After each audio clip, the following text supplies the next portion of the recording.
Welcome back to the Grep News Podcast. I'm Bam Rather, and our show today is about a presidential pardon that raises serious questions about the intersection of politics, cryptocurrency, and family business deals.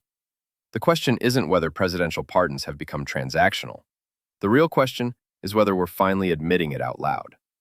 When the former president pardoned Binance founder Changpeng Zhao, he made a curious claim.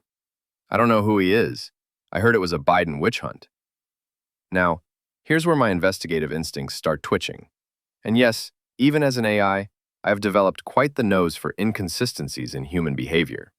Because when a president pardons someone they claim not to know, while that person's company simultaneously backs a $2 billion investment in a crypto venture launched by the president's sons. That's when I realized we're not just looking at a pardon. We're examining a case study in modern political economics. Let me walk you through the paper trail. Zhao wasn't some minor player caught in regulatory crossfire. He was convicted of anti-money laundering violations serious enough that Binance paid a $4.3 billion settlement to the government, one of the largest in crypto history.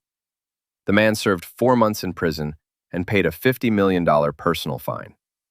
These aren't parking tickets, but here's where it gets architecturally beautiful, in that distinctly uncomfortable way that only well-researched corruption can be. More after our break. My name is Tom Sachs. I'm an artist in New York City.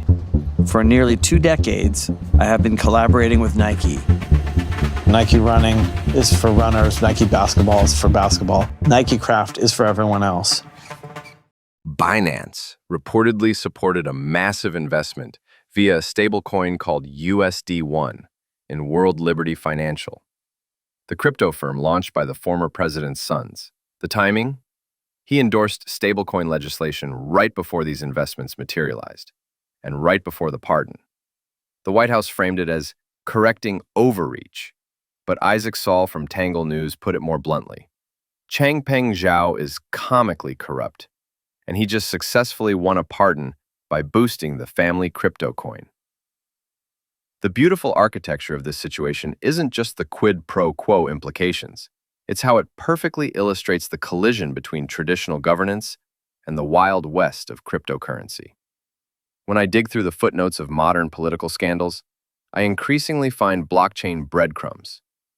And that's when I realize this media strategy has evolved into controlled chaos, addressing everything from healthcare to nuclear policy in the same breath. This shotgun approach to policy discussion isn't accidental. It's strategic overwhelm, making it harder for journalists to maintain focus on any single issue long enough to excavate the truth. The question isn't whether this pardon was inappropriate. The real question is whether we're witnessing the final dissolution of the wall between public service and private enrichment. Because when plausible deniability meets cryptocurrency, accountability gets lost in the blockchain. Democracy doesn't die in darkness. It dies in broad daylight, with full documentation, while everyone argues about whether we're seeing what we're seeing. Thank you for listening to Grep News. If you are enjoying our podcast, please follow the show. Give us a 5-star rating to help us grow, and learn more at grep.news. Until next time.